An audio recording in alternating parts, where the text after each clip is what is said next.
श्री राम जय जय राम।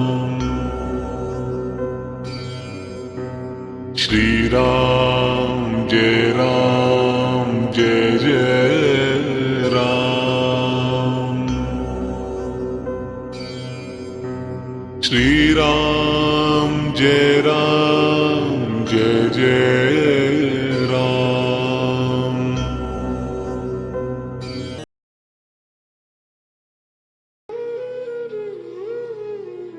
एक पंचाशः सर्ग है।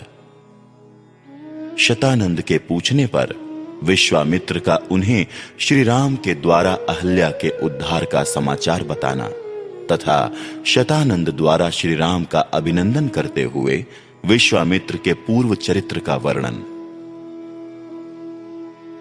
परम बुद्धिमान विश्वामित्र जी की वो बात सुनकर महातेजस्वी महातपस्वी शतानंद जी के शरीर में रोमांच हुआ। वो गौतम के ज्येष्ठ पुत्र थे। तपस्या से उनकी कांति प्रकाशित हो रही थी। वो श्री रामचंद्र जी के दर्शन मात्र से ही बड़े विस्मित हुए।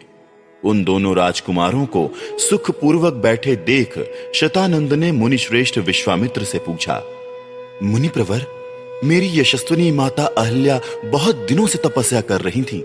क्या आपने राजकुमार श्री राम को उनका दर्शन कराया? क्या मेरी महातेजस्विनी एवं यशस्विनी माता अहल्या ने वन में होने वाले फल फूल आदि से समस्त देहधारियों के लिए पूजनीय श्री रामचंद्र जी का पूजन आदर सत्कार किया था?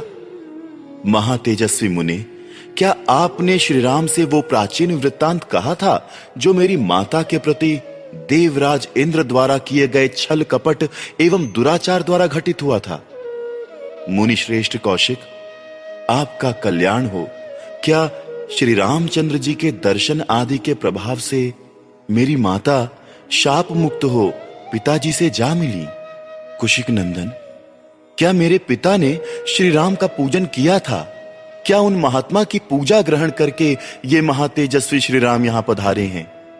विश्वामित्र जी, क्या यहां आकर मेरे माता पिता द्वारा सम्मानित हुए श्री राम ने मेरे पूज्य पिता का शांत चित्त से अभिवादन किया था?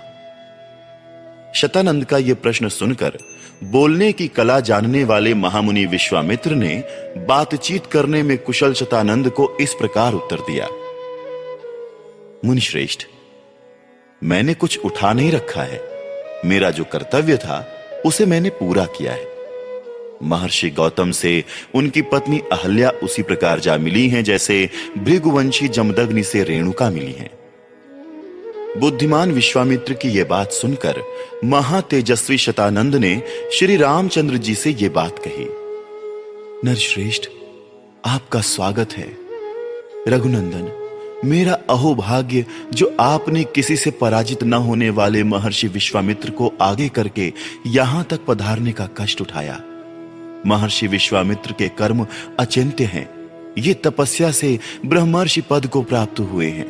इनकी कांति असीम है और ये महातेजस्वी हैं। मैं इनको जानता हूं। ये जगत के परम आश्रय हैं। श्री राम, इस पृथ्वी पर आपसे बढ़कर धन्याति धन्य पुरुष दूसरा कोई नहीं है, क्योंकि कुशिक नंदन विश्वामित्र आपके रक्षक हैं, जिन्होंने बड़ी भारी तपस्या की है। मैं महात्मा कौशिक के बल और स्वरूप का यथार्थ वर्णन करता हूं। आप ध्यान देकर मुझसे ये सब सुनिए। ये विश्वामित्र पहले एक धर्मात्मा राजा थे। इन्होंने शत्रुओं के दमन पूर्वक दीर्घ काल तक राज्य किया था। ये धर्मज्ञ और विद्वान होने के साथ ही प्रजा वर्ग के हित साधन में तत्पर रहते थे।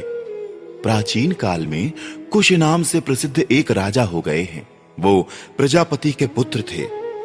कुश के बलवान पुत्र का नाम कुशनाभ हुआ। वो बड़ा ही धर्मात्मा था। कुशनाभ के पुत्र गाधी नाम से विख्यात थे। उन्हीं गाधी के महातेजस्वी पुत्र ये महामुनि विश्वामित्र हैं। महातेजस्वी राजा विश्वामित्र ने कई हजार वर्षों तक इस पृथ्वी का पालन तथा राज्य का शासन किया।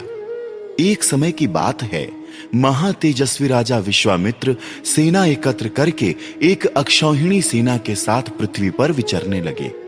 वो अनेकानेक नगरों, राष्ट्रों, नदियों, बड़े बड़े पर्वतों और आश्रमों में क्रमशः विचरते हुए महर्षि वशिष्ठ के आश्रम पर आ पहुंचे, जो नाना प्रकार के फूलों, लताओं और वृक्षों से शोभा पा रहा था।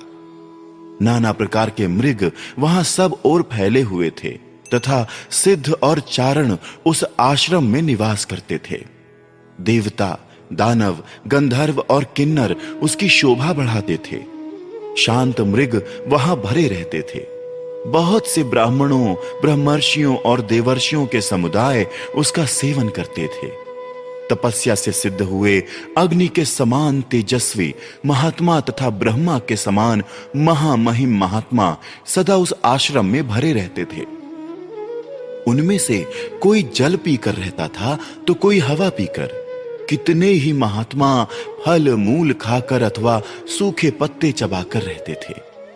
राग आदि दोषों को जीतकर मन और इंद्रियों पर काबू रखने वाले बहुत से ऋषि जप होम में लगे रहते थे। वालखिल्य मुनिगण तथा अन्यान्य वैखानस महात्मा सब ओर से उस आश्रम की शोभा बढ़ाते थे। इन सब विशेषताओं के कारण महर्षि वशिष्ठ का वो आश्रम दूसरे ब्रह्मलोक के समान जान पड़ता था। विजयी वीरों में श्रेष्ठ महाबली विश्वामित्र ने उसका दर्शन किया।